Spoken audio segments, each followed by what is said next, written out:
Добре, сложила съм го да записвам. Искам да благодаря за този филм на Калина и Клементина. Ние го правихме тримата, аз веднага се приписвам към филма, защото някакси поделяхме идеи. А, накрая, разбира се, филма стана прекрасен, защото беше завършен от тях. И искам да благодаря за музиката на братя Владигерови, които са там, и да кажа, че това е един от най-естествените, може би най-естественият филм, в който съм се снимал.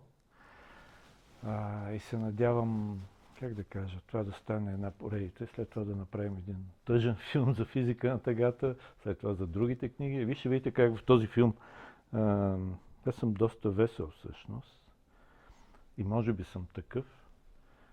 А, има и меланхолия, има и тъга, но най-важното е, че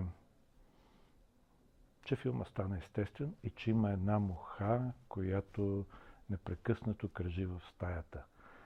Аз си мисля, че и самия филм е сниман така фасетъчно, като мухата, която ни гледа отгоре. И е хубаво никога да не забравяме, за да не се вземем много на сериозно, че винаги сме под очите на някоя муха.